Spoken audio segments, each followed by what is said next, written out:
Book number formula में कितने तत्व हैं? तो बुक नंबर फॉर्मूला में कुल 8 तत्व होते हैं।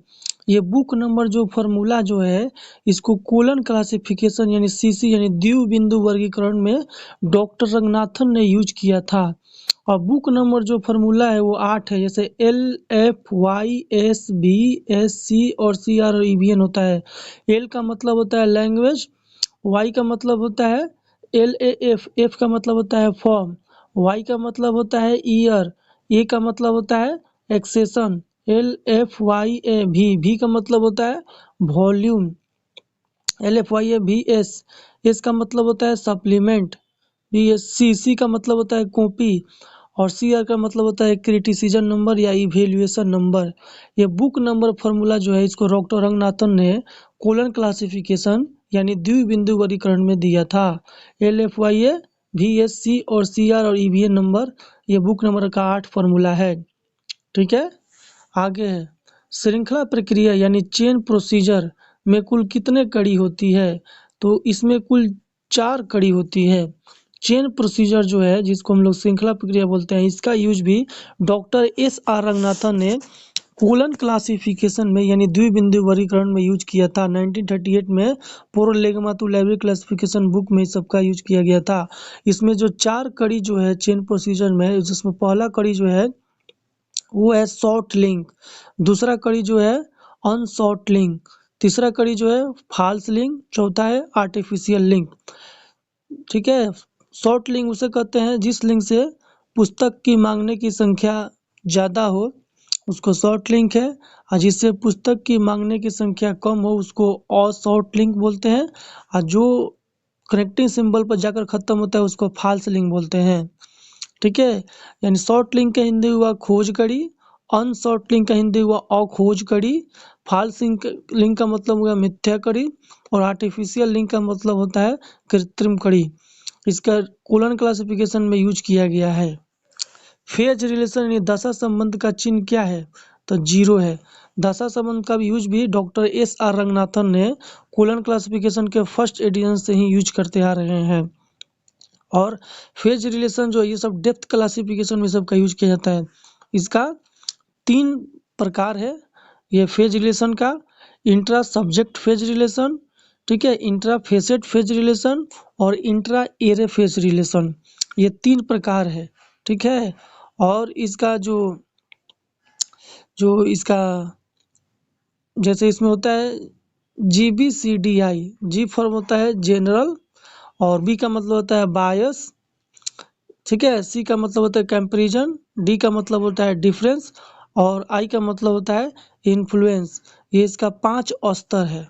तो फेज रिलेशन का 3 प्रकार हो गया, intra subject phase relation, intra facet phase relation और इंट्रा एरे फेज रिलेशन, और इसका 5 स्तर हो गया फेज रिलेशन का, जिसका शॉर्टकट ट्रिक हुआ GBCDI। जी फॉर होता है जनरल, बी फॉर होता है बायस, सी फॉर होता है कंपैरिजन, डी फॉर होता है डिफरेंस और आई फॉर होता है इन्फ्लुएंस। ये इसका 5 स्तर हो गया फेज रिलेशन। एकल यानी कॉमन आइसोलेट कितने टाइप है? तो 2 टाइप है। कॉमन आइसोलेट जिसका यूज कोलन क्लासिफिकेशन में किया गया, डॉक्टर एस आर रंगनाथन ने किया था, और इसका जो 2 टाइप है वो है ACI और PCI। पीसीआई, एसीआई का मतलब हुआ एंटीओराइजिंग कॉमन आइसोलेट, और पीसीआई का मतलब हुआ पोस्टियोराइजिंग कॉमन आइसोलेट। एसीआई जो है ये कनेक्टिंग सिंबल के बिना प्रयोग किया जाता है, और पीसीआई जो है ये कनेक्टिंग सिंबल के साथ प्रयोग किया जाता है। पीसीआई का 3 टाइप है। ठीक है, ये पीपीसीआई यानी पर्सनालिटी पोस्टुलेट कॉमन आइसोलेट, और P energy common energy PCI.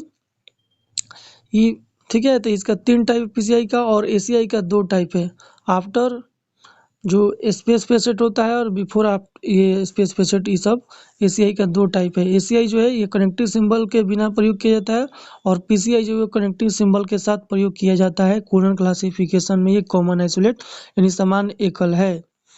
Round और लेवल यानी आवर्तन और स्तर का प्रयोग हुआ है।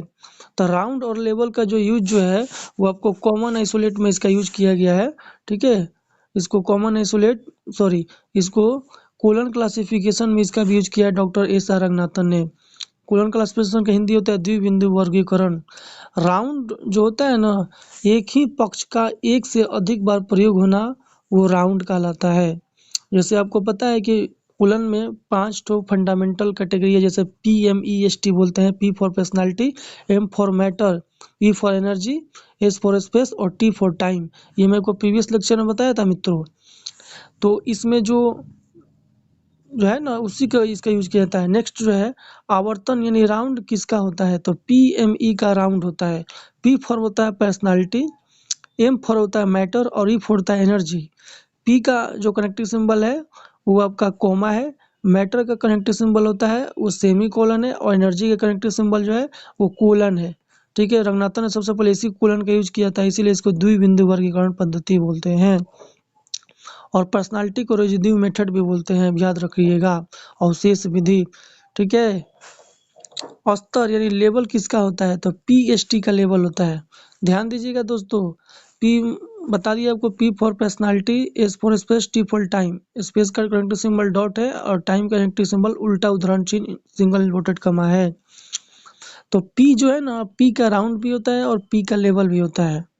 ठीक है, तो पर्सनालिटी का जो राउंड होता है वो 4 होता है, P1, P2, P3, P4। और मैटर का जो आवर्तन होता है वो 3 होता है, M1, M2, M3।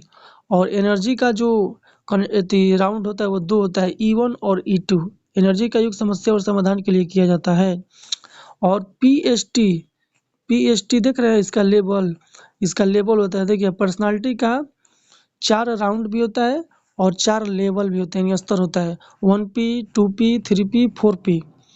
और स्पेस का भी 4 आपका स्तर होता है, 1S, 2S, 3S, 4S, इस तरह के।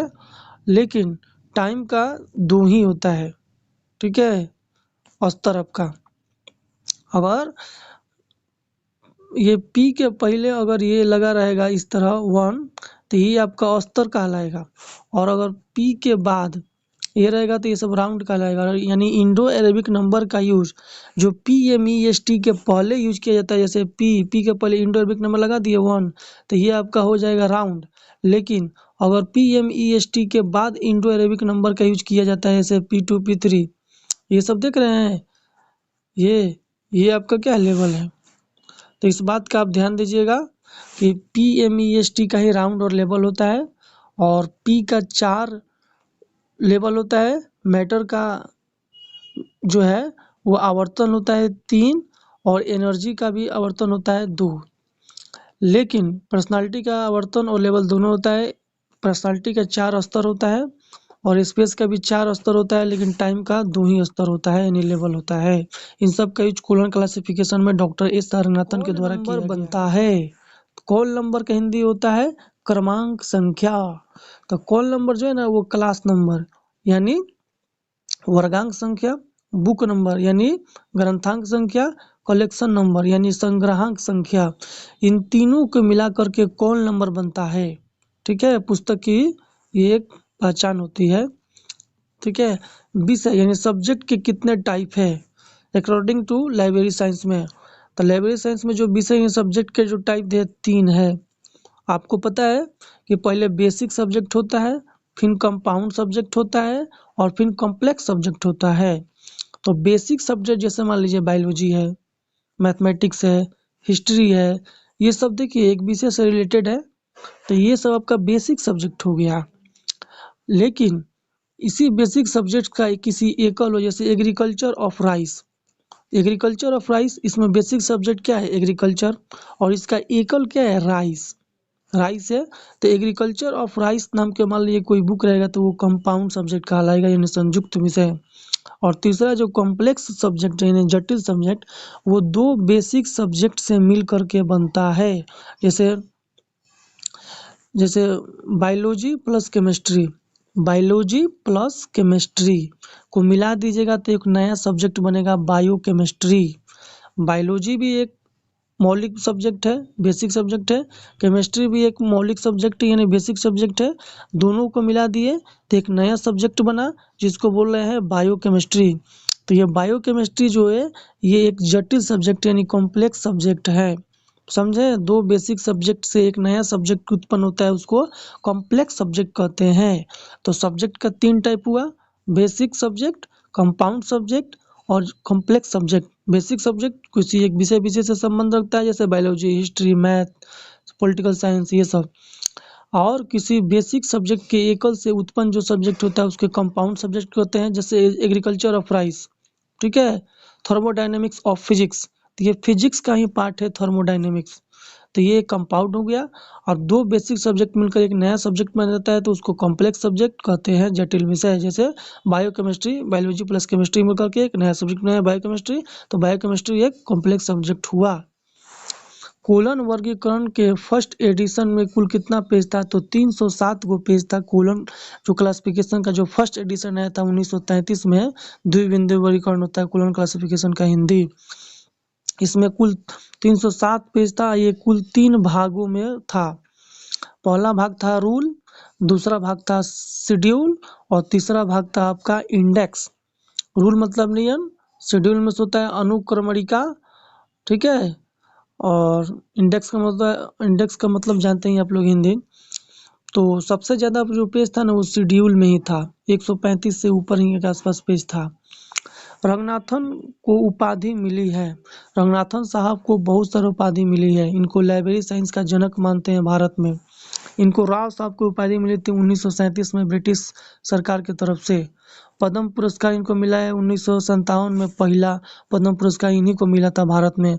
और अब तक कुल 6 लोगों को पद्म पुरस्कार मिल चुका है, जिसमें आपका रंगनाथन है, जो पीएन कोला है, बीएस केशवन है, यंकी वेंकटरमनिया है, अभी हाल फिलहाल में भी मिला एक उनको आचार्य लक्ष्मण का कैसे को के हैं।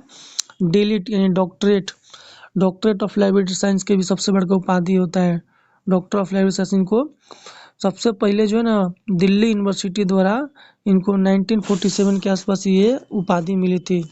रंगनाथन चूंकि 1945 से 1947 तक दिल्ली यूनिवर्सिटी में काम किया था, मोरिस गायर के ये जो थे ना उनके कहने पर। और इनको पुस्तकालय विज्ञान का राजकुमार भी बोलते हैं, मोरिस गायर के द्वारा इनको उपाधि दिया गया है डॉक्टर रंगनाथन को। आई होप कि वीडियो अच्छा लगा हो। वीडियो अच्छा लगा हो तो लाइक जरूर किया कीजिए, क्योंकि लाइक कीजिएगा तो हमको पैसा नहीं मिलेगा। इससे आप ही के पास मेरा वीडियो ज़्यादा से ज़्यादा और तेज़ी से तेज़ी में अगर आप आएगा। मौलाना नजीमुल्लाह यूनिवर्सिटी से bachelor of library and information science का कोर्स कर रहे हैं, तो ये जो गाइड है पुस्तकालय एवं सूचना विज्ञान पुस्तकोत्तर गाइड, इस गाइड को आप जरूर परचेज करिए। ये गाइड जो है वही के विद्वानों द्वारा जो बेसिस का जो थ्योरी का जो 5 पेपर है उन 5 पेपर के लिए बनाया गया है। इस गाइड में आपको ऑब्जेक्टिव और सब्जेक्टिव यानी क्वेश्चन उत्तर दोनों मिलता है। ये एक ई बुक गाइड है। इस गाइड को लेने के लिए आप ये जो नंबर देख रहे हैं 7079297574 पे आप कॉल करके इस ई बुक गाइड को बहुत ही मिनिमम प्राइस पर मेरे से ले सकते हैं। इससे बाहर आपको एक भी क्वेश्चन मिल जाएंगे देखने को नहीं मिलेगा। अगर आपको BLIS यानी bachelor of library and information science exam का क्वेश्चन बैंक यानी प्रीवियस ईयर पेपर चाहिए मौलाना मजूल हक यूनिवर्सिटी के BLIS एग्जाम का, तो आपको मिल जाएगा क्वेश्चन बैंक। देखिए ये जो क्वेश्चन बैंक है इसमें पिछले कई सालों के जो BLIS के एग्जाम होता है उसका हूबहू एकदम सेम हूबहू क्वेश्चन पेपर है। इस क्वेश्चन बैंक यानी प्रीवियस ईयर पेपर को आप लेने के लिए ये जो आप नंबर देख रहे हैं 7079297574, इस पर आप कॉल करके घर बैठे क्वेश्चन बैंक को ले सकते बिहार हैं। लाइब्रेरियन कंपटीशन एग्जाम या EMRS यानी एकलव्य मॉडल रेजिडेंशियल स्कूल या केंद्रीय विद्यालय या नवोदय विद्यालय या किसी भी लाइब्रेरी साइंस से संबंधित कंपटीशन एग्जाम की तैयारी कर रहे हैं, तो ये जो बुक है लाइब्रेरियन कंपटीशन एग्जाम नोट्स, इस बुक को ले लीजिए, इससे आपका सारा काम हो जाएगा। इस बुक को लेने के लिए आप ये जो नंबर देख रहे हैं घर बैठे लेने के लिए 7079297574, इस पर आप कॉल करके घर बैठे इस बुक को मंगा सकते हैं बिल्कुल लो प्राइस।